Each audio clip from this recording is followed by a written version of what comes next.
In the early 1990s, DC Comics unleashed one of its boldest and most bizarre crossover events, Bloodlines.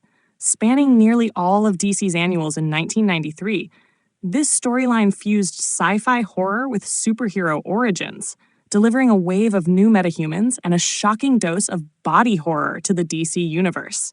Though remembered with a mixed critical reception, Bloodlines stands out as a fascinating experiment, an attempt to redefine how heroes are born, even if the result sometimes looked like a creature feature.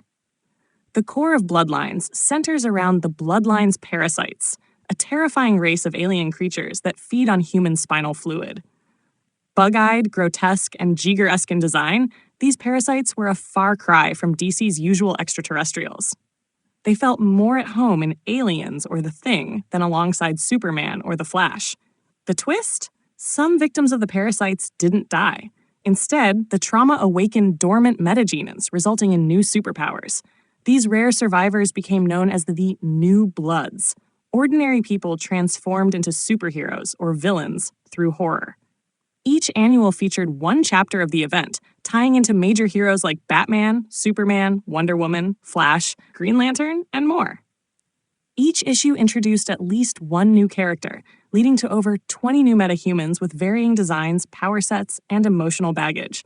Standouts include Hitman Tommy Monaghan, a sarcastic, X-ray visioned contract killer introduced in the Demon Annual No. 2, created by Garth Ennis and John McCrea. He was the breakout star of Bloodlines, earning a solo series 1996 to 2001 that mixed gritty violence with sharp humor and emotional nuance. Other New Bloods, like Jammer, Ballistic, Sparks, Loose Cannon, Anima, Argus, and Gunfire, had brief solo titles or team-ups, Blood Pack, but most faded into comic book limbo. The storyline concluded in Bloodbath No. 1 and 2, where DC's main heroes teamed up with the New Bloods to stop the parasite invasion. The aliens were defeated, and the New Bloods were positioned as potential new staples of the DCU, though only a few stuck. Stylistically, Bloodlines embraced the extreme 90s aesthetic. Edgy designs, oversized guns, pouches galore, and dark anti-heroes. It was DC's answer to the Image Comics explosion and the X-Men mutation craze, except instead of gradual world-building, DC dropped an entire generation of characters in one go. In hindsight, Bloodlines is often seen as an ambitious failure and a weird gem.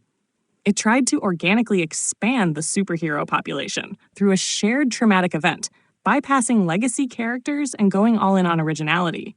And while most of the New Bloods didn't last, the core idea, trauma as transformation, would be echoed in later DC arcs like Invasion and The New 52. The concept saw a revival in 2016 with a 6-issue miniseries that reimagined Bloodlines for a modern audience. While largely standalone, it showed that the original premise still had storytelling potential. Ultimately, Bloodlines captures the energy of its era: loud, messy, experimental, and unafraid of failure. It asked, what if horror didn't just destroy but created? What if a monster's bite gave birth to a hero?